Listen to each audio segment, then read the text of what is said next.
Sí, es un tema que... Pero porque al final la cosmética natural no significa nada, porque natural no es un término regulado. Entonces, para mí cosmética natural es sinónimo de marketing, es decir, lo quieres enfocar para un público que está preocupado. Ese es el único motivo por el que estás utilizando esta palabra, ¿no?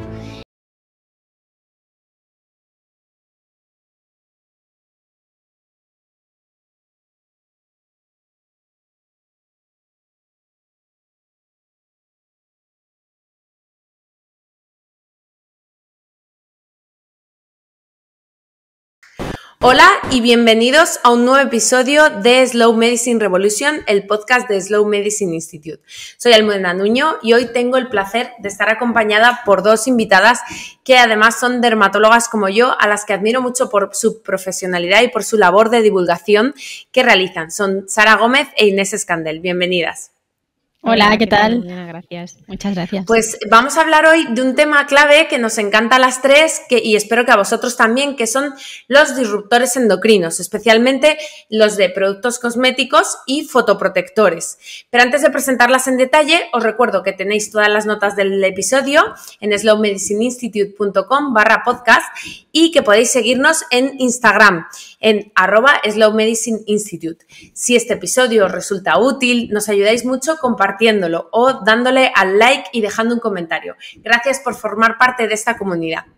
Ahora sí, presentamos a Sara Gómez e Inés Escandel, que como os he dicho son dermatólogas como yo y además divulgadoras especializadas en salud ambiental y cosmética segura. Son las creadoras del podcast Dermotech y fundadoras de la web Cosderma, un espacio de referencia sobre cosmética consciente y salud de la piel. Sara Gómez es dermatóloga en Barcelona, especializada en láser y cosmética, profesora asociada de la Universidad Ramon Llull y Universidad de Barcelona. Y Inés Escandel es dermatóloga en Alicante, experta en cirugía, estética y cosmética. Bienvenidas, Sara e Inés, es un verdadero placer teneros aquí. Y bueno, contadnos un poco cómo surgió el interés, el podcast y toda esta labor de divulgación. Pues si quieres empiezo yo, Inés. Claro. Nosotras nos conocimos cuando hacíamos la residencia en San Francisco. Fuimos a hacer un rotatorio a San Francisco y nos conocimos con el resto de integrantes de Dermotech. Y poco después hicimos el máster de estética de Pedro Jaén, hace ya casi 10 años, algo menos. Y nos dimos cuenta de que había mucha desinformación. En aquel momento Instagram ya estaba arrancando y me acuerdo que escuchábamos cosas que pensábamos, no puede ser que haya tanto pseudoexperto hablando de temas que no deberían hablar y además descontextualizando la información. Y ahí es como nos lanzamos, yo creo, a crear un blog que luego pasó a Instagram, porque principalmente nuestra principal vía era Instagram. Y de allí, 2 o 3 años, quisimos cambiar un poquito el formato, incluso dar algún salto, ¿no? Cambiar un poco porque nos empezábamos a aburrir, la verdad, aunque mantenemos ese formato también, y lanzamos un poco. Y que es un podcast que está pensado pues tanto para pacientes como para gente que le interesa pues todo el ámbito de la dermatología, de la estética y la cosmética desde una visión muy científica, pero también intentamos ser cercanas para que se nos entienda. Y luego ya hace relativamente poco pues nos lanzamos con Cosderma, que si quieres, Inés, te dejo contar. Bueno, pues Sara y yo dentro del grupo de Dermotech, que somos 5, desde siempre hemos tenido como muchísimo interés por el tema de la cosmética, nos gustaba mucho. Además teníamos una preocupación extra que nuestras compañeras comparten con nosotras, pero creo que no les quita tanto el sueño, que era el tema del medio ambiente y el cambio climático, ¿no? Y en general la seguridad. Sí, importante. Y el impacto de lo que estamos haciendo, ¿no? Entonces, en todo ese batiburrillo que compartíamos mucho Sara y yo, pues empezamos a acercarnos un poco más a la cosmética, nos dimos cuenta de que teníamos un nivel bueno, porque también habíamos hecho un máster de dermofarmacia porque sabíamos que nos interesaba el tema y decidimos lanzar Cosderma hace 1 año y medio, que es una plataforma formativa donde hemos hecho cursos que se pueden hacer online y algunos cursos presenciales. El último fue hace apenas 3 semanas y ahora vamos a hacer otro. Dirigidos principalmente a dermatólogos, pero bueno, estamos ampliando un poco el campo y de esta forma hemos llegado hasta aquí. Aquí estamos ahora mismo. Exacto, y también estamos implicadas bastante en el desarrollo de los cosméticos, ¿no? Porque, bueno, en mi caso en concreto hago también evaluación de productos cosméticos antes de salir al mercado y también una vez han salido, ¿no? Y esto nos ha permitido entender un poco todo este aspecto de la cosmética a distintos niveles, ya no solo el propio producto, sino temas de ingredientes, temas de envases que también tienen mucho impacto a nivel, pues, de sostenibilidad. O sea que hemos tocado varias teclas y esto nos ha llevado hasta aquí. Es que es maravilloso porque, como bien decís, no hay suficiente formación incluso para nosotros los médicos y es un tema que además está avanzando continuamente y que los pacientes cada vez demandan más con razón. Así que vamos a empezar ya con el tema, que quiero que nos expliquéis lo primero de todo, si vamos a hablar sobre disruptores endocrinos, ¿qué son exactamente estos disruptores endocrinos? Venga, pues me lanzo yo. A ver, yo creo que antes de empezar, Inés y yo tenemos un poco, porque vamos a hablar de un tema que sabemos que es muy controvertido, entonces queremos dar, antes de empezar, unos mensajes básicos, que es que nuestra intención no es ni mucho menos alarmar, porque siempre cuando se habla de cosas negativas es muy fácil, ¿no? El tema de generar miedo en la población. Además, normalmente hay lo que se llama, pues, el marketing del miedo, ¿no? Que esto lo vemos mucho se empieza a ver cada vez más, ¿no? De que como se habla de sustancias que teóricamente son malas o cancerígenas o que tienen se han relacionado con ciertos eventos adversos o, bueno, pues esto al final genera miedo, genera un movimiento contrario y anticientífico que nosotras también vemos muchas veces. Entonces, nosotras os vamos a contar cosas que nos dice la literatura científica, pero también vamos a hacer hincapié en las limitaciones que tiene la ciencia en la interpretación, por ejemplo, de los estudios, porque a veces vemos información descontextualizada en medios de comunicación, en redes sociales, y eso está haciendo muchísimo daño a todo el mundo. Y luego también, desde nuestra posición, vemos que hay como tres situaciones, ¿no? Hay personas con las que nos hemos encontrado hablando de estos temas que son totalmente escépticas y algo que a nosotras nos impacta es que la Comisión Europea, los organismos reguladores como la ECA o la SCCS están como muy pendientes de este tema. Incluso se celebra cada año un foro anual de disruptores endocrinos en Europa desde hace 8 años, donde, o sea, acuden científicos de alto nivel de toda Europa y te aseguro que son 2 días de 8 horas de reuniones intensas para ver cómo se puede combatir este problema. Y luego, por otro lado, pues vemos el alarmismo desmesurado que además ha sido alimentado muchas veces por redes sociales, por aplicaciones tipo Yuka, Ingrid, con lo cual yo creo que nuestro papel es encontrarnos en una posición en que nos ocupamos, ¿no?, de este tema y hasta cierto punto nos preocupamos. Claro. Pues bien. Y una perdonad que insiste porque no nos estamos centrando en el tema, pero una cosa muy importante es que al final los mensajes que se transmiten y son más rápidos circulando entre la población son los dicotómicos, ¿no? De esto es malo, evítalo, esto es bueno, úsalo, ¿no? Porque al final la gente se queda con esas cosas, con un mensaje como blanco o negro y realmente nos movemos en un terreno gris todo el rato. O sea, esto no es así, no hay que evitar cosas 100% ni hay que usarlas con total tranquilidad, o sea, es muy difícil, ¿no? O sea, el mensaje es que todo es un poquito gris, todo este tema. Sí, y que es muy difícil de interpretar y que nuestro objetivo es informar sobre todo y que podamos tomar decisiones informadas, que es lo importante. Y yo creo que antes de definir... Ay, perdona. No, sigue, perdona que te he interrumpido. O sea, nos has preguntado un poco qué son estas moléculas y yo creo que es empezar con un ejemplo, ¿vale? Tenemos un ejemplo muy clásico que es el uso del llamado dietilestilbestrol, que era un estrógeno sintético que se empezó a administrar masivamente en los años 40, 50 a todas las embarazadas para prevenir No, este era para prevenir el parto prematuro y el aborto espontáneo. Vale. O sea, antes de los anticonceptivos que se empezaron a masificar más en la década de los 60. O sea, esto vino antes y lo que se empezó a ver, se sintetizó en la Universidad de Oxford en el año 38, imagínate. Lo empezaron a dar y luego empezaron a aparecer publicaciones en el New England, que aún sigue siendo un referente para nosotros, donde decían que se vinculaba con la aparición de adenocarcinoma de células claras en las hijas de las pacientes que lo habían tomado. ¿Vale? Y esto ha llegado hasta nuestros días porque actualmente estamos estudiando a las nietas del DES, es decir, a las nietas incluso a las bisnietas, se dice que ya se empieza a estudiar a la tercera generación de las pacientes a las que se les prescribió este fármaco. Con lo cual, o sea, yo creo que esto es un ejemplo muy claro de lo que es un disruptor, ¿no? Que según la OMS son sustancias que tienen capacidad de alterar nuestro sistema endocrino y a veces el problema, entre varios problemas, el problema es que a veces no es solo una sustancia, sino que son mezclas de sustancias que encima van a tener efectos que todavía no conocemos o que sabemos que son efectos que pueden ser incluso peores, con lo cual... Claro. O sea, son productos que no tienen una toxicidad aguda, no es totalmente distinto a la toxicidad aguda clásica que conocemos por un efecto adverso de un fármaco, sino que estamos hablando de cosas a medio largo plazo, ¿no? Exacto. no tenemos muy claro cuáles son en la mayoría de los casos. Claro, y lo que van a hacer es imitar el funcionamiento de nuestras hormonas o antagonizarlo o potenciarlo, es decir, van a producir ciertas variaciones. Receptores de hormonas. Claro, exacto. Claro, y por supuesto nos vamos a centrar en las cremas como dermatólogas, pero la exposición viene por muchos más caminos, ¿no? Como pueden ser aire, tóxicos ambientales, ¿no? No están solo en las cremas, que parece que ahora es el foco, y dentro de ellas los fotoprotectores, ¿no? No, en absoluto. Al final, una de las fuentes principales es el ambiente que tenemos, por ejemplo, dentro de casa, ¿no? La liberación de productos desde los muebles, sobre todo los alimentos y todos los instrumentos que se utilizan para cocinarlos, ¿no? Los envases, otro tipo de cosas que encontramos en ambientes domésticos. Entonces, sí, la cosmética está ahí, es uno de ellos, pero no es el principal. No, eso lo que quería preguntar. Sí. Claro, sí, ¿cuál sería el porcentaje de exposición a través de los cosméticos? Si eso se puede calcular de alguna forma. Esto no está bien cuantificado porque depende, por ejemplo, es lo que decíamos antes, ¿no? El envase al que nunca habíamos pensado que pudiese ser importante, hoy sabemos que no solo el contenido del producto, sino que hay una interacción entre el envase y el producto, sobre todo cuando exponemos los envases al calor o a la radiación ultravioleta.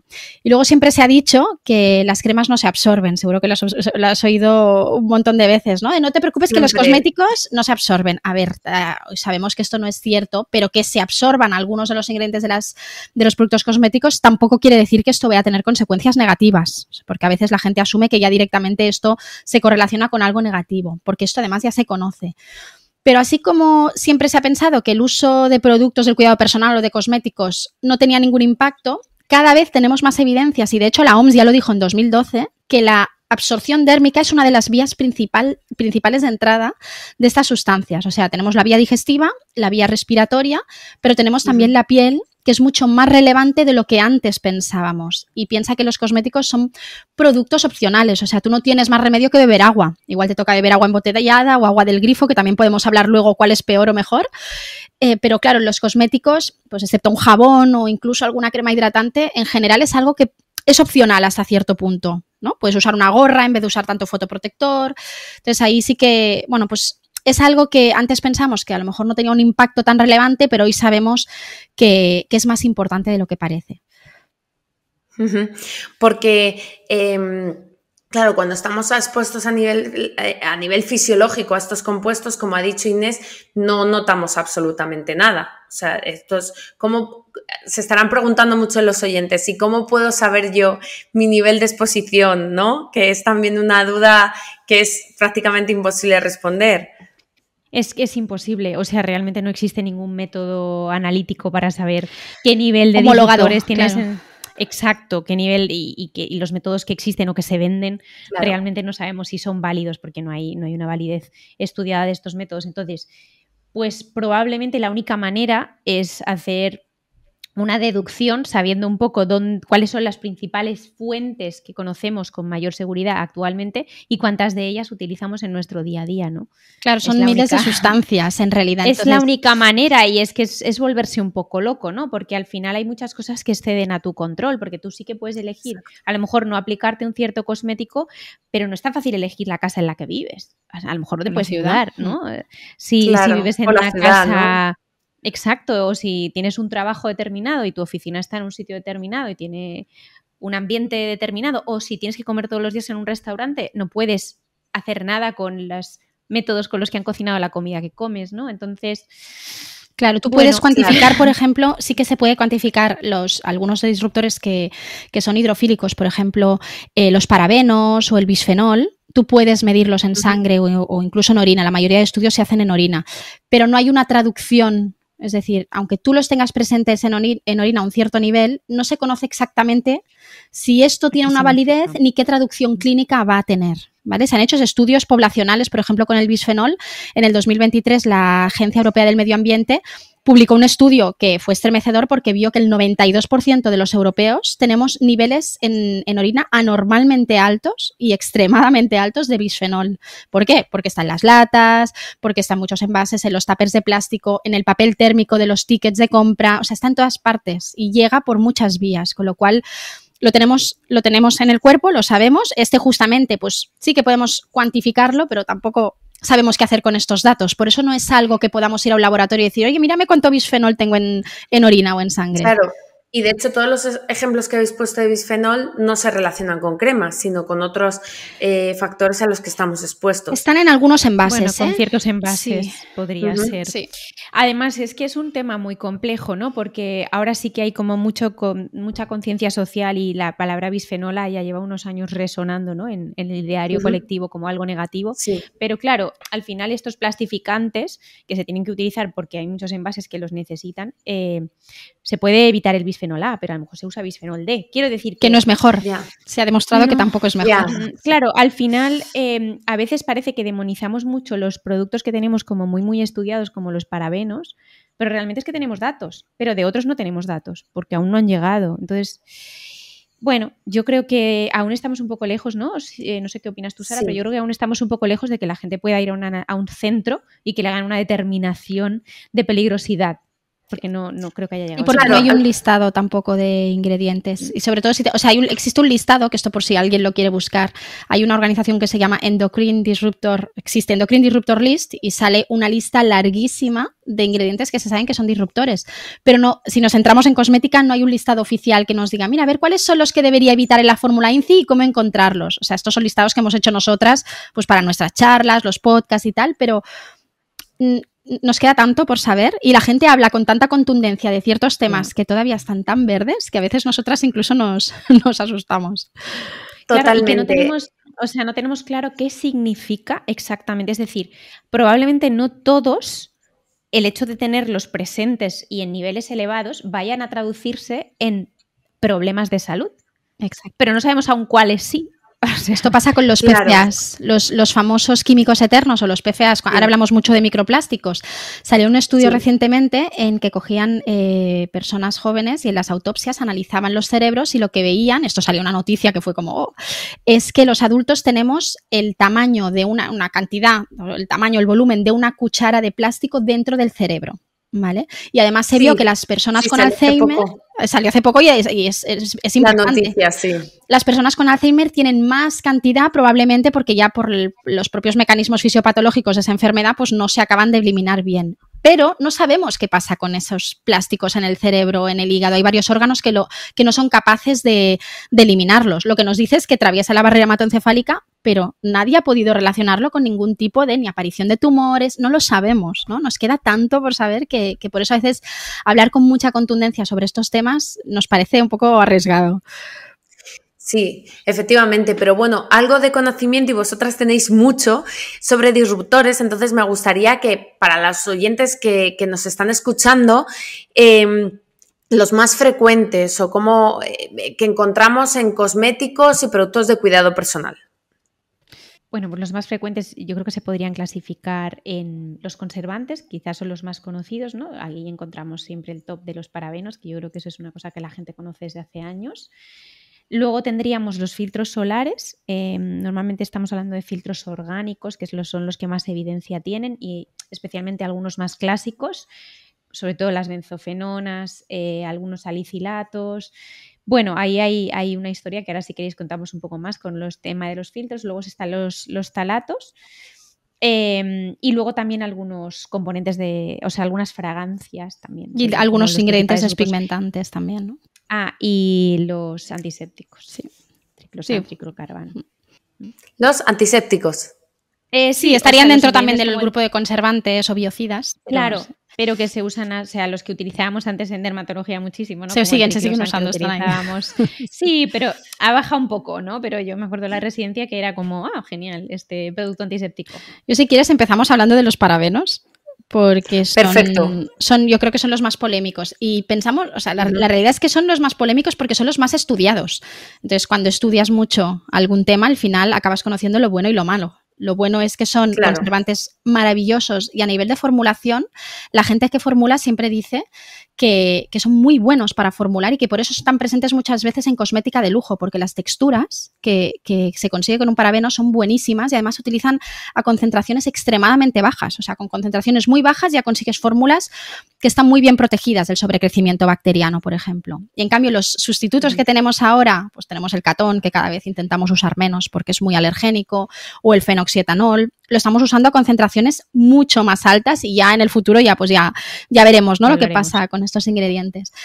Y el motivo real de la demonización de este ingrediente es que en los años 90 apareció un estudio que lo que decía es que en modelos in vitro los parabenos tienen actividad estrogénica, pero que esta actividad es 100.000 veces inferior a nuestro estrógeno natural, el 17-beta-estradiol. Y encima, más adelante, se empezaron a publicar, bueno, esto fue a raíz sobre todo de un estudio y luego hubieron varios parecidos, que decían que habían encontrado parabenos en tumores mamarios, que esto en ningún momento se pudo correlacionar con el origen de la enfermedad, ¿no? O sea, el origen del cáncer de mama. Entonces, luego lo que se vio es que probablemente estos tumores habían estado manipulados con material que había estado desinfectado con parabenos, no se sabe muy bien, pero nunca se ha llegado a vincular. O sea, incluso hay una revisión sistemática que reúne, me parece que 6 estudios y nunca se ha llegado a vincular el parabeno con ese tumor mamario. O sea, pueden haber otros procesos que no conocemos, pero no se ha podido vincular. Claro. Pero como decís, se hacen estudios, ¿no? Crían la fama y luego ya utilizamos otros que a lo mejor pueden ser más perjudiciales, ¿no? Porque habéis hablado... Totalmente. Que lo encontramos en muchos productos en supermercados, ¿no? Como por ejemplo el catón, que es un producto relativamente frecuente para lo alergénico que es.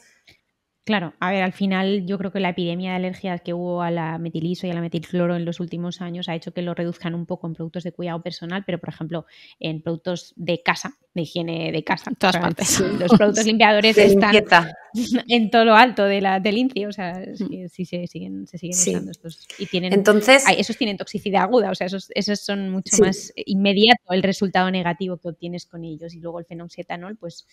Ya veremos qué pasa, pero... Parece que no pasa mucho, pero ya veremos en el futuro. Bueno, cada vez tenemos más dermatitis de contacto alérgica, también van subiendo, ¿no? El catón se va estabilizando y el fenoxietanol va subiendo, pero estamos hablando de una alergia, no estamos hablando de efectos metabólicos, ¿no? Como los disruptores estrogénicos. Claro, y en el caso concreto de los fotoprotectores, ¿no? ¿Cuáles son los filtros, o sea, los disruptores que nos podemos encontrar? Lo primero, los tipos de filtro que nos expliquéis para las personas que nos escuchan, porque siempre hay mucho conflicto sobre qué tipo de filtro elegir, y luego dentro de ellos, ¿en qué nos tenemos que fijar a la hora de un filtro solar? A ver, el tema de elegir un filtro orgánico o un filtro inorgánico realmente es una cuestión un poco personal, ¿no? O sea, la mayoría, de hecho hay muchos productos que combinan las dos. O sea, hay productos que vamos a encontrar que tienen filtros orgánicos y tienen dióxido de titanio en la fórmula. O sea, que al final lo que a ti te interesa cuando te compras un filtro solar es que tenga buena cobertura frente a todo el espectro electromagnético que sabemos que produce daño cutáneo, ¿no? Entonces, los filtros orgánicos, pues clásicamente tienen mejor aceptabilidad cosmética, son más cómodos de llevar, quedan mejor, no dejan un halo blanquecino, son más fáciles de formular. Son los que antes se denominaban químicos, ¿no? Para quien nos escuche y tenga la duda, ¿no? Claro, el tema es que lo de químico o físico genera como un poco, tiene algo negativo, ¿no? Porque tú piensas que el físico es una barrera en la que rebotan los rayos, que es lo que se decía clásicamente, en el físico rebota la radiación y en el químico la absorbe y la transforma en otro tipo de energía menos dañina, pero esto no es así. O sea, cuando estamos hablando de franjas UVB y UVA, ambos se comportan igual. O sea, ambos absorben la energía lumínica y la transforman en otro tipo de energía menos dañina para las células. Exactamente igual. Entonces, claro, lo de físico y químico no es cierto. Cuando hablamos de los que se usan actualmente, porque actualmente cuando hablamos de inorgánicos, que son el zinc y el titanio, o sea, el dióxido de titanio y el óxido de zinc, estamos hablando de productos microsomados o nanosomados, ¿vale? O sea, en moléculas muy pequeñitas para que tengan aceptabilidad cosmética, es que tú no te pongas una pantalla blanca en la cara porque al final eso nadie se lo pone, entonces no tiene sentido vender ese tipo de productos, ¿no? Entonces, lo malo de los inorgánicos, pues esto que decíamos de la dificultad un poco de manipularlos, de producirlos, tampoco tenemos claro el impacto ambiental, porque al final los inorgánicos proceden de fuentes como la minería y también tienen un impacto ambiental muy, muy alto, ¿no? Entonces, bueno... no son perfectos. Los dos, ninguno de los dos es perfecto. Y además, ninguno la mayoría son nano, los que usamos son en formato nanoparticulado. Y para que sean nanoparticulados, prácticamente siempre se formulan con un salicilato, que es un filtro orgánico. Claro, entonces hay muchas cosas que el consumidor no sabe y lo asume, ¿no? Esto si es mineral, pues seguro que será más sano, más seguro y ecológicamente más respetuoso, y la realidad es totalmente distinta. No, o sea, hace falta explotar ahí una planta, una mina, luego muchísima energía, porque hace falta envolverlos, por ejemplo, en aluminio, en otro tipo de materiales. Sí. Claro, para que sean estables. Entonces, no es tan fácil como decir, esto sale de una planta. No es así. Entonces, bueno, un poco depende de gustos, ¿no? Yo creo, y del acabado que tenga. Es verdad que los filtros orgánicos clásicos, y vuelvo al tema inicial, son más polémicos. O sea, ahí tenemos más datos de disrupción endocrina con filtros orgánicos más clásicos, ¿no? Y yo creo que el top son las benzofenonas, que creo que se llevan la palma porque al final son las que más se absorben y probablemente la estructura química, una parte de la estructura de las benzofenonas tenga más similitud con los receptores estrogénicos y androgénicos, entonces eso haga que tengan quizá más efectos disruptores. Además, lo que decíamos de la benzofenona, lo que ha contado antes Sara, al final sí que sabemos que la absorción es mayor. Se absorbe hasta en un 70%, la benzofenona 3, que es probablemente la que está más estudiada y la más conflictiva.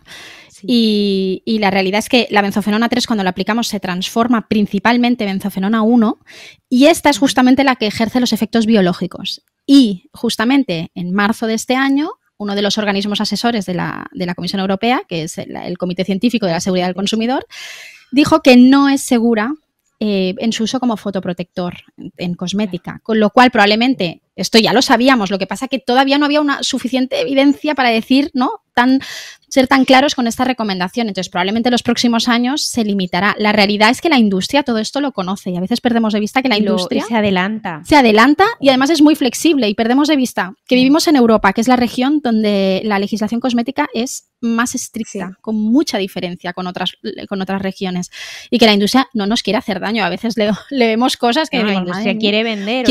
Si sus productos salen en un rojo en yuca, porque al final lo usan los usuarios. Sí, aunque no tenga ningún sentido. Si quieres luego hablamos de las aplicaciones. Sí, luego tengo preguntas de eso para vosotras. Claro. Sí. Claro, entonces lo van quitando. O sea, entonces, el tema de las benzofenonas es lo que ha contado Sara. Luego hay otro, por ejemplo, el etilexil metoxicinamato, que justo ahora, hace unos meses, en noviembre del 2024, también dijeron, no es que digan que no es seguro, es que no se puede descartar que tenga efectos negativos. Y como no se puede descartar, la SCCS, que es el organismo que está compuesto sobre todo por toxicólogos, que son los que hacen los estudios de seguridad, dice, yo no puedo decir que esto sea seguro.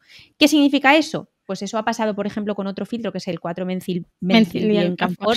En el año 2022 dijeron lo mismo. Yo no puedo asegurar que esto sea seguro. ¿Y qué pasó? Que 2 años después se prohibió. Pues esto ha salido en el 2024, entonces probablemente de aquí a 2 años este filtro, que también lo conocemos como octinoxato, pues esté prohibido en Europa. Claro, este es el llamado principio de precaución, ¿vale? Que es que cuando se observan cuando se observan efectos biológicos, ahora explicamos de dónde salen los efectos biológicos, a una cierta dosis, lo que hace la legislación es decir, vale, pues lo podemos usar o a una dosis mucho más baja, que pueden ser 25 veces inferior a la de los efectos biológicos, o directamente lo prohibimos porque no lo tenemos claro.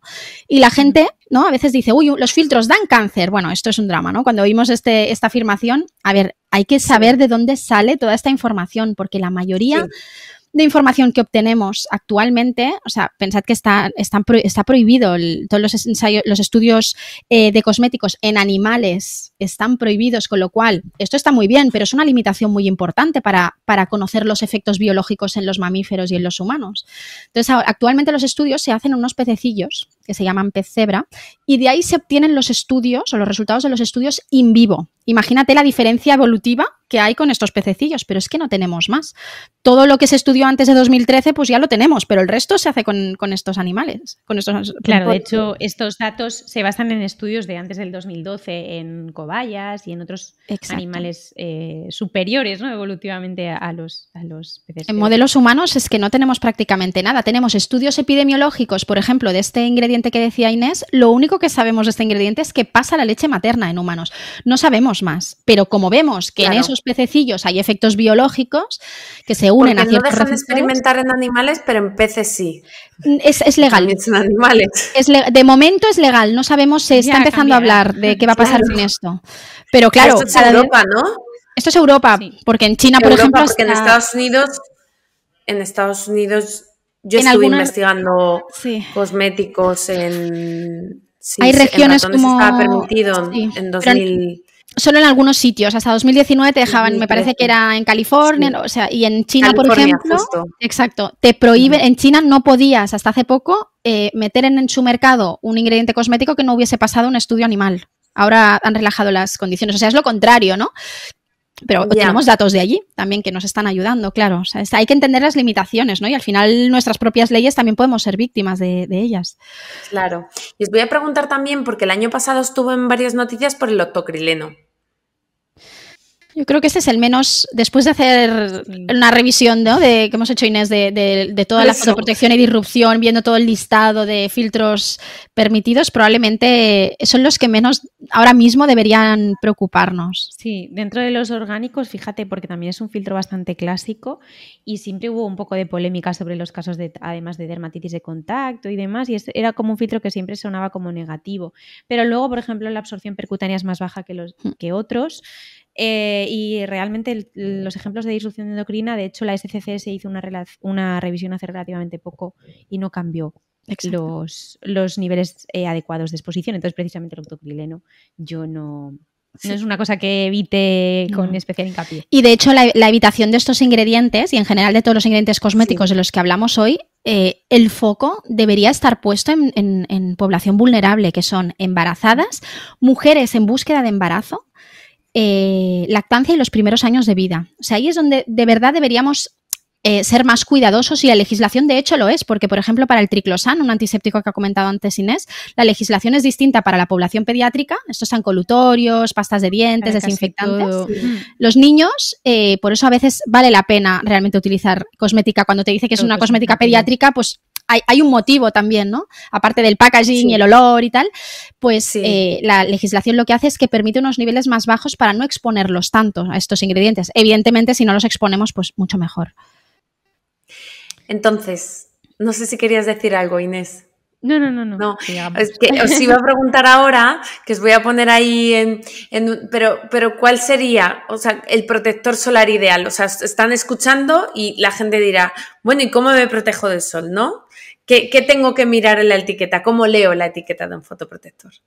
Pues mira, yo creo que una forma sencilla, porque realmente aprenderse los nombres de memoria de los filtros, yo no creo que haya que generar esa sensación de inseguridad en la población, porque como decimos, la regulación existe, se van prohibiendo cosas, igual no es tan rápida como nos gustaría, pero lo que decíamos antes, la industria se adapta a los gustos de las personas. Entonces, ¿yo qué haría? Comprar fotoprotectores europeos. Parece una tontería, pero al final en Europa las empresas están bastante preocupadas por este tema, y sobre todo las empresas líderes. Al final, o sea, yo no voy a decir nombres, ¿no? Pero al final las empresas líderes que tienen como más años de investigación y que lanzan productos nuevos, que tienen I+D y que lanzan como novedades en fotoprotección, que no es nada fácil, son probablemente las que más interesadas están en evitar polémica en sus filtros, porque mayor porcentaje de ventas viene de esa parte. Exacto. Entonces yo intentaría comprar productos de empresas líderes y sobre todo los novedosos. Porque desarrollan patentes.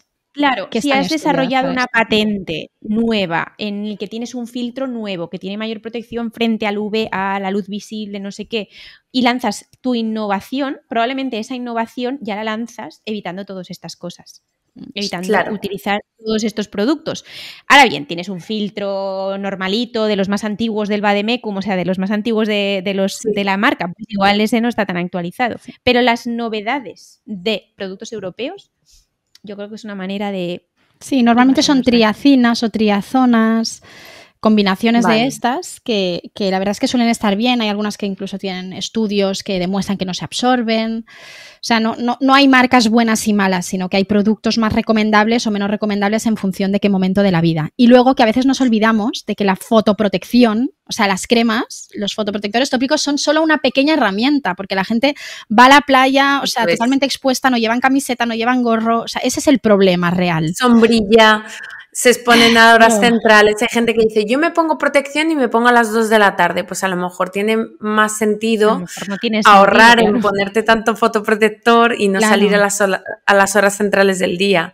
El fotoprotector es Totalmente una de acuerdo. herramienta más, o sea, es una ayuda que debería complementar, ser solo un complemento de Exacto. todo lo demás y se nos olvida porque nos hemos interiorizado que sol, fotoprotector tópico. Bueno, espérate, que a lo mejor no hace falta, sobre Sí. todo los más pequeños, o sea, hay que usar más prendas UPF, muchas más de las que usan en realidad, no se pueden quemar los niños.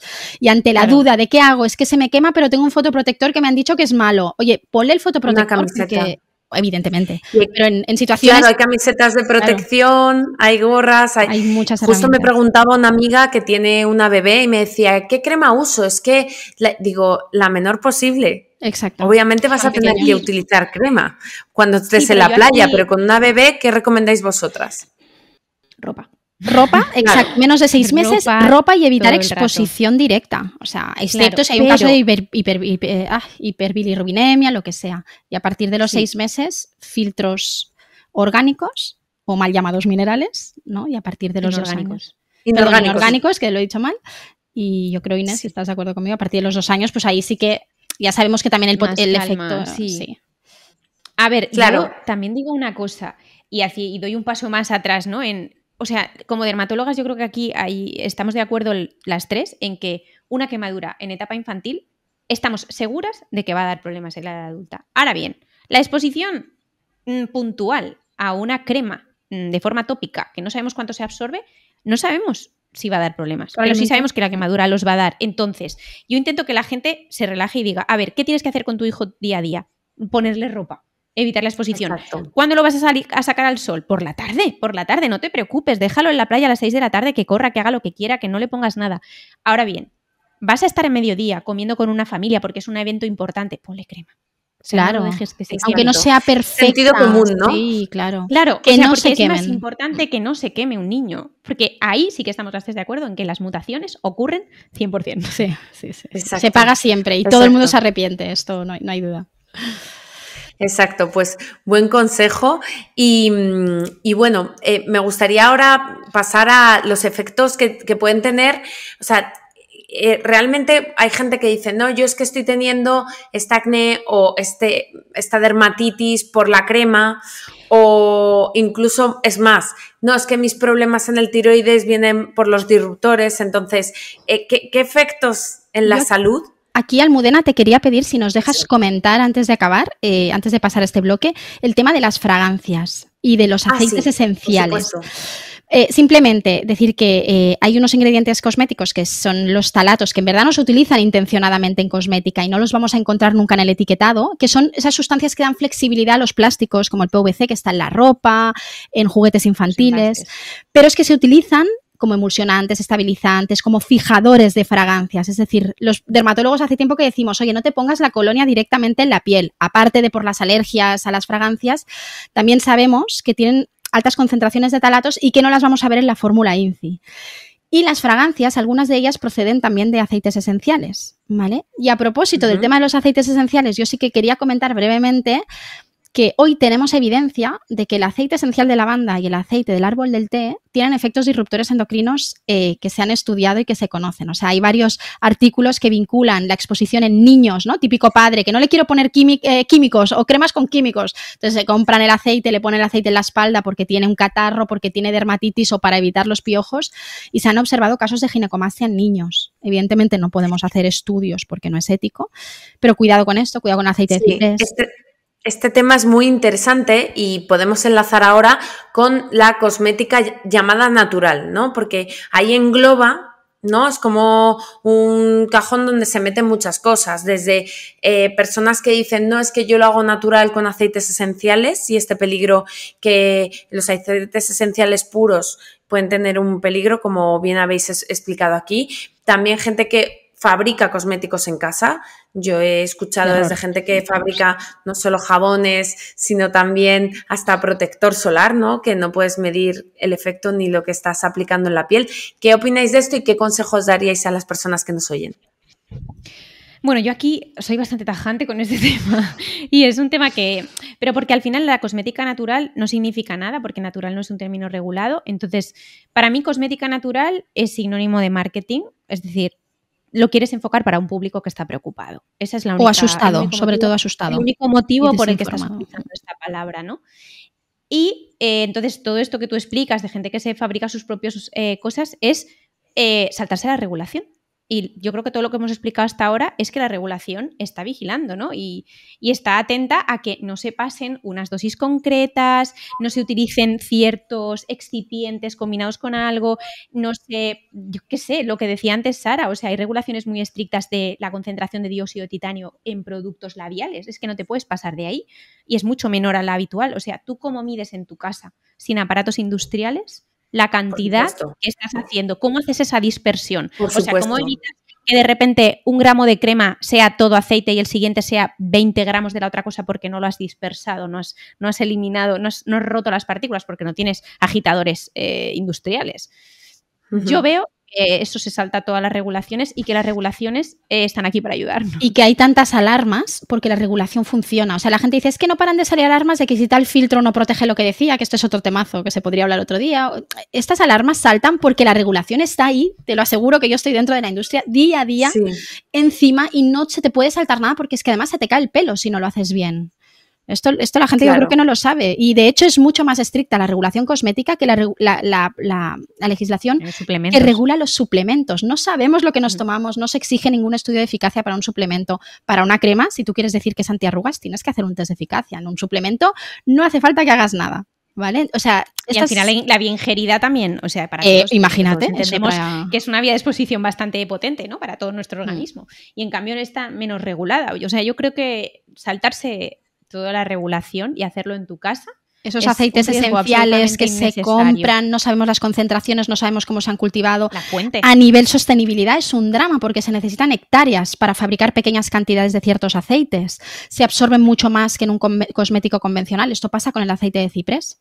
Según los receptores androgénicos, y la Comisión Europea dice que se puede utilizar en cosmética al 0,5% y en aceite se está utilizando 60 veces esa dosis y lo estamos aplicando a los adolescentes para que no les salga vello, quiero decir. Bueno, y la fuente, ¿no? Porque al final si tú eres una empresa y tú tienes tus vendedores de materias primas, tú tienes las materias primas que te vienen certificadas de todo, ¿no? Pero tú, si eres un usuario y quieres comprarte 5 gramos de algo, a lo mejor te lo compras por Amazon. Es que no tengo ni idea si se puede comprar, pero ¿de dónde que lo compras? Sí. Y lo que te ha llegado es exactamente eso, porque tú no tienes aparatos para comprobar si lo que te ha llegado es lo que te han dicho. No puedes hacer una cromatografía. Exacto, tú no puedes saber si hay impurezas y si eso se lleva plomo. O sea, es que no tienes ni idea de si te estás poniendo plomo porque lleva impurezas. Es que no lo sabes. Entonces me parece una locura. Una imprudencia total, sí. Es mejor no ponerse nada, sinceramente. Total. Ponte una camiseta y date un paseo, o sea, no hagas eso. Claro, después de esta conversación mucha gente estará pensando, no me pongo nada y ya está. Pero a ver, hay medidas, luego si quieres al final hablamos, pero hay medidas y hay opciones y podemos, exacto. Hay eso, cosas. Sí. Si queréis vamos a retomar la pregunta del efecto en la salud, ¿no? Que hay personas que dicen, no, pues es que yo tengo un problema en tiroides seguro porque he estado expuesto a tal compuesto, o mi dermatitis tiene relación con tal crema que lleva muchos conservantes. ¿Hasta qué punto es verdad esto? ¿Cómo lo puede medir la gente? No lo podemos, o sea, aquí yo creo que hay dos vías, ¿no? Una es la aplicación directa de algunos ingredientes que sabemos que son disruptores, que lo que producen son dermatitis de contacto alérgica como harían los parabenos, pero es que sabemos que los parabenos son muy poco alergénicos. Los seguimos parchando en la batería estándar, pero es que no sale nunca. Yo en 10 años he visto, las podría contar con los dedos de una mano, hay muy pocas alergias a los parabenos. Y luego el tema de la absorción de algunos ingredientes, esto pasa, por ejemplo, con el bisfenol, que está muy estudiado, sí que se ha vinculado con muchas enfermedades y también con el acné. Y de hecho en algunos hospitales importantes, por ejemplo en el Hospital de Sant Joan de Déu, existe una consulta de salud medioambiental.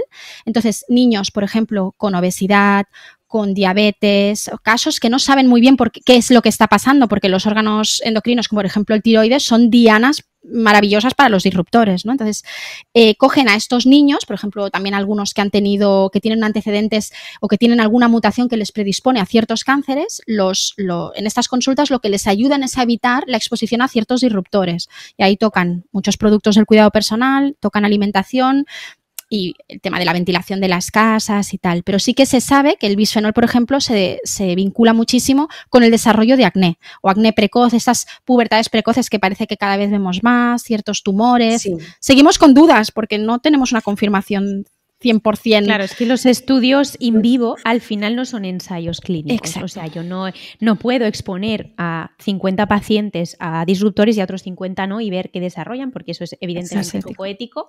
Tenemos muchos datos porque en los 60 y en los 50 se hacían estudios francamente poco éticos, pero después de eso ya nos hemos controlado un poco y ya no se hacen esos estudios. Entonces, realmente lo que tenemos son estudios observacionales y es que correlación no es causalidad. Esto es una frase muy manida, ¿no? Pero es que es la cierto. Entonces, yo creo que es interesante, y esto es una moraleja de este episodio, utilizar lo mínimo que yo necesite para estar a gusto.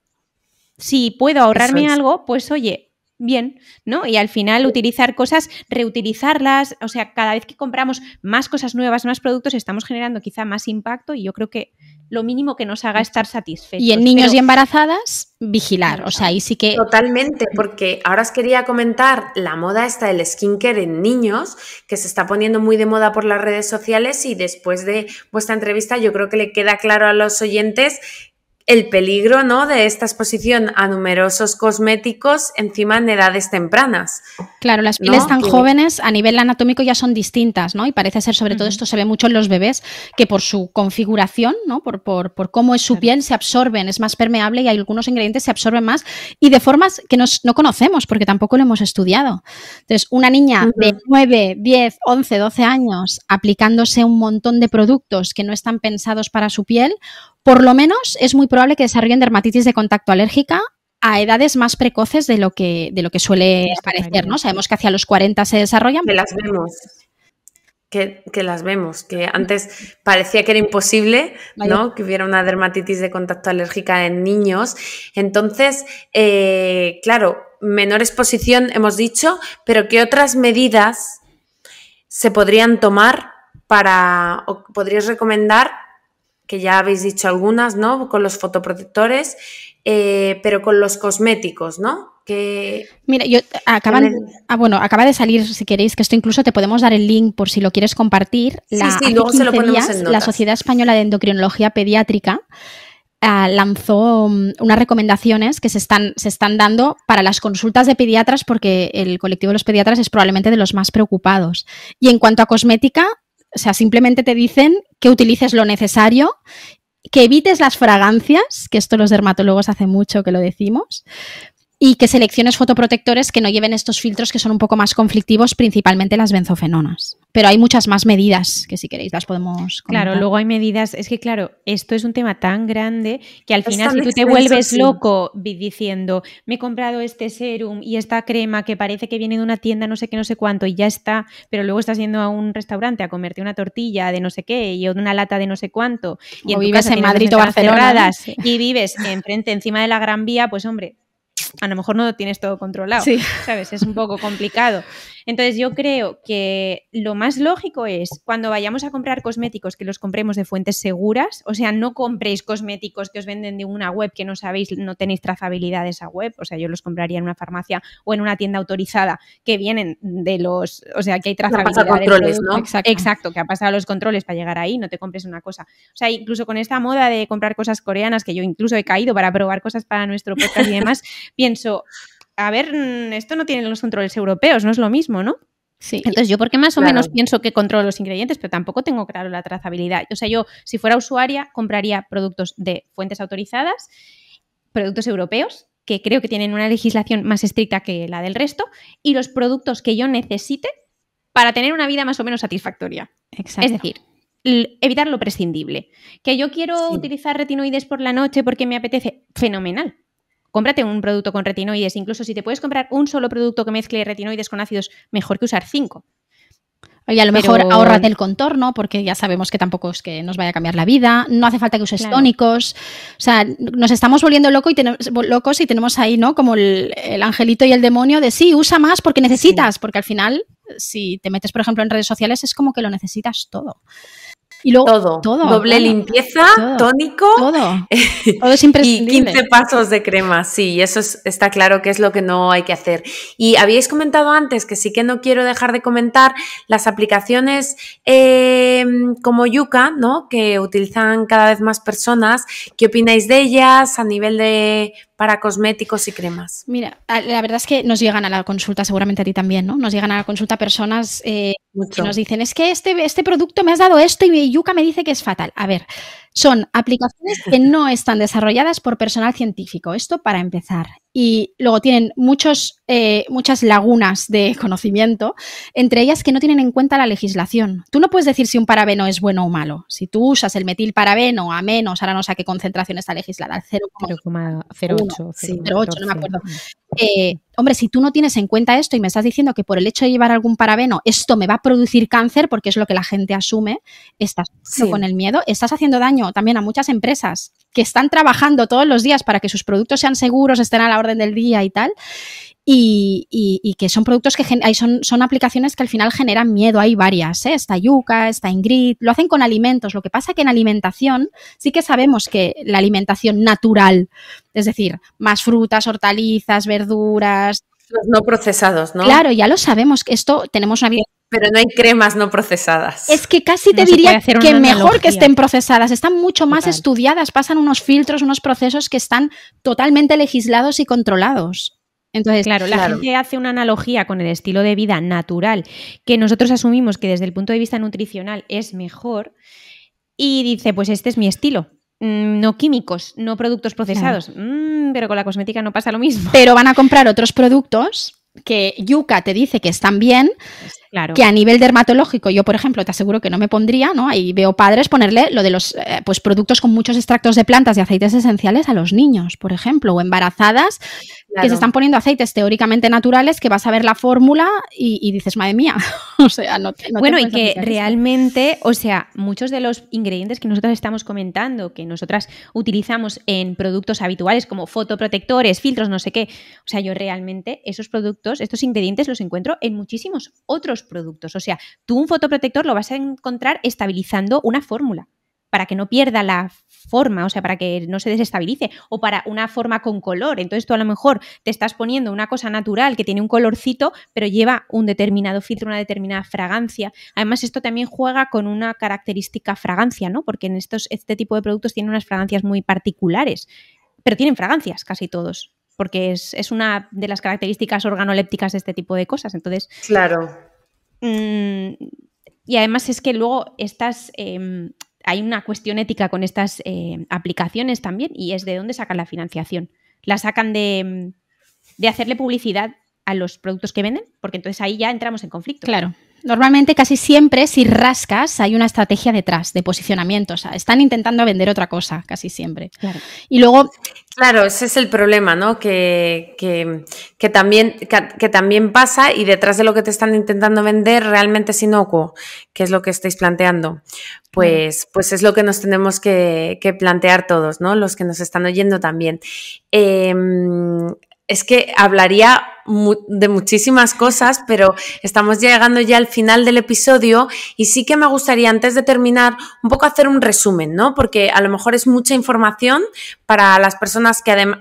Habrá gente que se haya informado ya y que algunas cosas le resulten diferentes, habrá gente que no tenía ni idea de este tema, entonces vamos a intentar dar como una especie de pautas y guías para que la gente esté tranquila y no viva en esa cultura del miedo. Y por supuesto os recomiendo que sigáis a Inés y a Sara, porque os vais a mantener actualizados, pero se entiende perfectamente la necesidad de un podcast, porque en las redes transmitir esta información en muy poco tiempo es muy difícil. Entonces, vamos a centrarnos en, por ejemplo, fotoprotección, ¿no?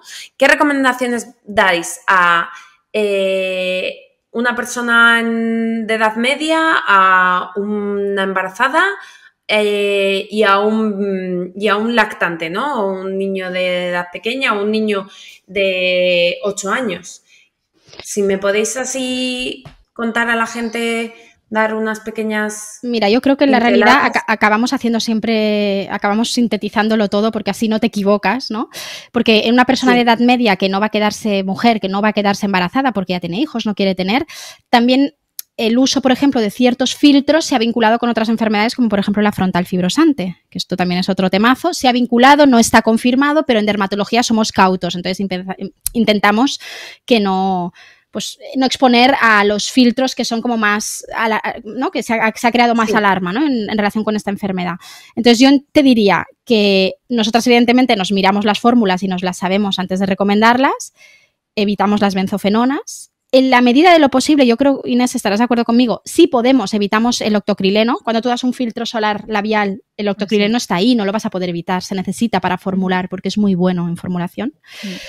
Y probablemente en la medida de lo posible yo creo que evitaría los salicilatos, que también es una hipótesis, o sea, no quiero decir, porque si cogéis la fórmula INCI de los fotoprotectores que tenéis en casa, que sepáis que la mayoría, porque hasta el año pasado los utilizaban casi todos los productos, hay mucho salicilato, no pasa nada, sobre todo si es para aplicación corporal. Pero bueno, si tenemos triazonas, tenemos otros filtros que en combinación van a cubrirnos bien este espectro de la luz, pues yo creo que estaremos probablemente en estas poblaciones vulnerables, niños, embarazadas, más tranquilos. Y ya si eres un adulto que no estás en estas edades de riesgo, pues oye, mejor, ¿no?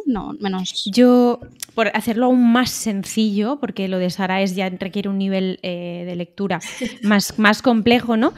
Yo diría que es verdad que si somos adultos o adolescentes o mayores, la cara es una zona especialmente interesante para proteger por el fotoenvejecimiento y el daño solar crónico, porque al final es la zona que tenemos expuesta de forma crónica. Entonces ahí es cuando me complicaría un poco más buscando una fórmula que más o menos me parezca segura e intentaría combinarla con el uso de medidas físicas. O sea, siempre gafas, siempre gorra. Quiero ver más gorros en la calle. Quiero no ser la única que va con gorro por la calle. Y guantes. ¿No? Entonces, yo creo que esto es fundamental, que nos hagamos la idea de que la cara sí que es interesante protegerla si queremos mantener una cara más o menos libre de daño solar crónico. Y luego, en el cuerpo, depende de la hora, porque si vamos a salir a las 6 de la tarde, a las 7 de la tarde, no hace falta hacer nada. Pero si vamos a salir por la mañana, primera hora, o las horas centrales del día, sobre todo en la época de primavera, verano, pues ahí sabemos que nos vamos a exponer a un ultravioleta muy intenso. Entonces, prendas de ropa en la medida de lo posible, y ahí sí que insistiría enormemente en vulnerables, o sea, mujeres embarazadas, lactantes, mujeres en búsqueda de embarazo, ropa. Y en los demás, pues hombre, si vas a salir a correr media hora, pues hombre, ponte un poquito de crema en los hombros si son las 2 del mediodía, o no salgas a las 2, que es lo más lógico. Sí. Mejor. Pero bueno, yo haría eso, ¿no? Para las exposiciones muy intensas, llevar un fotoprotector con todas las características que hemos dicho, mejor europeo, mejor de sitios viables, mejor innovadores, pero póntelo. Ante la duda, póntelo. O sea, claro, ante la duda, póntelo. Pero si puedes permitirte ir vestido, maravilloso. Perfecto. Y a nivel de cosmética, el resto de cosmética, ¿no? Jabones, cremas, unas pinceladas. Mira, yo algo que no hemos comentado antes, que también me parece interesante, son los despigmentantes. El año pasado, cuando se limitó el retinol, no se habló tanto, pero se limitó también la arbutina y el ácido cógico, que son 2 ingredientes despigmentantes que sabemos que a ciertas concentraciones y en estos estudios que os decimos que hasta cierto punto no se pueden traducir a humanos, pero que los tomamos como buenos, se vio que tienen a ciertas concentraciones un potencial disruptor endocrino. Por ejemplo, las embarazadas, que sabemos que hacen muchos melasmas, no dar estos ingredientes durante el embarazo y esperarnos a que acabe la lactancia para tratar esos melasmas con ingredientes despigmentantes. Tenemos otros ingredientes, dale un ácido acelaico, puedes usar glicólico, puedes después del embarazo incluso usar algún tipo de retinoide, pero ahí sí que a lo mejor deberíamos revisar un poco esto de los despigmentantes durante el embarazo y la lactancia, yo creo. Y luego yo, por aquí dar un poco de aliento y relajar al personal con el tema de los jabones y todo lo que se retira rápidamente, tampoco me preocuparía tanto, porque al final el tiempo de contacto es muy breve. Entonces ahí yo creo que podemos relajarnos un poco, ¿no? No sé si lo compartes, Sara, pero sí, totalmente. El tema de cualquier cosa que se retire, ni tan mal. Para lo bueno y para lo malo, porque los champús anticaída están muy poquito tiempo en contacto con él. Claro. Pero bueno, en eso me relajaría, o sea, no haría un especial hincapié en buscar productos súper seguros porque al final casi todos lo son y casi todos están demasiado poco tiempo en contacto con la piel. Y luego yo aquí haría otro apunte, que es que ahora empezamos a oír marcas de cosméticos, incluso marcas de detergentes, limpiadores y tal, que nos dicen, no altera tus hormonas sin disruptores endocrinos. Que sepáis que la mayoría no se han puesto a testarlo, porque cuando tú lo testas tienes que coger los ingredientes y exponerlos a esos pececillos. Los ingredientes por separado, los ingredientes juntos y los ingredientes dentro del envase y testarlos. Es la única forma de saber realmente si hay algún potencial disruptor endocrino. Lo digo porque no me para de llegar por Instagram, por todas partes, marcas teóricamente naturales, ¿no? Que se publicitan como sin tóxicos, sin químicos, que está, siempre lo decimos, ¿no? Totalmente descontextualizado. Y resulta que eso no lo ha testado nadie. Ellos simplemente han cogido un listado o han hecho los ingredientes quitando aquellos que tienen algún tipo de alarma. Pero no quiere decir nada. Han hecho la prueba con sus productos. Cuidado, sí. Totalmente. Pues estamos llegando ya al final. Contadnos a todos los que os estén oyendo, seguro que les ha resultado muy interesante, dónde pueden seguiros y seguir obteniendo información. Bueno, contadnos. Pues nosotras tenemos el podcast de Dermotec, como decíamos antes, en el que somos 5 y hablamos de estas cosas y de otras muchas. Y luego tenemos Cosderma, que si estáis interesados podéis entrar en nuestra web, es cosderma.es, y tenemos una newsletter donde vamos poniendo información mensualmente, novedades, artículos interesantes, y además estáis al tanto de las formaciones que vamos haciendo por si alguna os interesa. Y en redes sociales exactamente con los mismos nombres. Qué bien. Y para terminar os voy a pedir 3 consejos o recomendaciones prácticas. Hemos dicho mucho, pero 3 así. Mira, yo te diría, claro, solo hemos hablado de cosmética, pero nos olvidamos también del impacto que tiene, pues eso, por ejemplo, la alimentación. Como una de las preocupaciones principales es el tema de los plásticos, los envases y el bisfenol, sustituir las botellas, o sea, no ir con tanta botella de plástico que sabemos que encima se recalientan, que a veces no se almacenan adecuadamente, ¿no? Durante el transporte cogen calor, ahí sí que hay una difusión de estos materiales y de estas resinas al agua, por ejemplo, y utilizar pues más botellas, más ampollas, los digo mal, perdón, siempre me sale en catalán, más botellas metálicas, ¿no? Y sobre todo en los niños, los tuppers, o sea, intentar no llevar a los niños a las escuelas con los tuppers de plástico, porque ahora ya hay algunos, de hecho están saliendo recientemente, cada vez tenemos más en el mercado, que también que son muy bonitos, con dibujos y tal, para los niños, llevar siempre estas botellas con nosotros para ir rellenándolas. Y luego la pregunta del millón, ¿qué es mejor, el agua del grifo o el agua embotellada? No se sabe. Con eso? No se sabe, hay estudios que te dicen una cosa y estudios que te dicen otra y depende realmente de la zona donde vivamos, pero que sepáis que en España sale todo mal, sobre todo las aguas no embotelladas, en Cataluña y en algunas otras regiones salen mal. Yo para mí te diría el tema de recambiar, ¿no? De pasar, acostumbrarnos a llevar nuestra botella de metal con nosotros. Yo, otro consejo que creo que es básico es ser minimalista en el consumo, en general. O sea, consumir lo mínimo posible, pero por todos, sobre todo por el planeta y por nuestros hijos pero porque también cada vez que consumimos cosas nuevas, esas cosas llevan más productos que se han utilizado durante el proceso de fabricación y con el tiempo, a medida que las vas usando, lavando, utilizando, pues van perdiendo un poco y entonces probablemente sean más seguros. Pero es que aparte ahorras dinero, ahorras impacto ambiental, ahorras tirarlo a unas tierras que luego el agua se va a filtrar y la vamos a beber. O sea, minimalismo. Todo lo que podamos. Ese sería mi consejo. Y el tercero, ¿no? No obsesionarnos con este tema y confiar en la regulación, porque parece que todo el mundo piensa que nos quieren hacer daño y todo lo contrario. O sea, tenemos la suerte de vivir en Europa y la regulación, como decíamos antes, es muy estricta, mucho. Bueno, y seguir confiando un poco en las instituciones y sobre todo apoyando el que las instituciones hagan estos estudios. O sea, que se siga haciendo investigación, por favor, que la gente se preocupe porque los estados investiguen. Y eso no es tan fácil en el clima en el que estamos viviendo. Pues maravilloso, me ha parecido interesantísimo. Para finalizar, si queréis cada una, siempre preguntamos como un lema, una frase que os inspire y una película o un libro que recomendéis.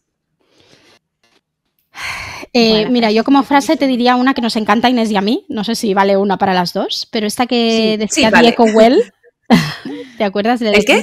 Dieco Well es una divulgadora. Es divulgadora, sí, pero es científica. Es química, sí. Sí. Que tiene una web que la podéis seguir, tiene un podcast que se llama Dieco Well, es de un nivel científico muy alto, hay que estar muy atento para escuchar sus podcasts. Y ella, sus conclusiones después de años de dedicarse a temas de sostenibilidad y de cosmética es, no sé si lo estoy diciendo bien, Inés, pero usa menos, compra menos, consume menos, algo así, ¿no? Que eran estos tres. Y lo repite porque dice que es la única solución que tenemos. O sea, que es lo que decía Inés, ¿no? Ser minimalistas. Sí. Perfecto. Y luego, yo libro favorito, no me atrevo porque he leído muchos, pero últimamente leí uno que se llama Un verdor terrible y me gusta mucho porque habla de científicos, ¿no? De gente que ha sido muy famosa en el campo de la ciencia, sobre todo la física. Me pareció un libro maravilloso que les recomiendo a todo el mundo. Perfecto, pues muchísimas gracias.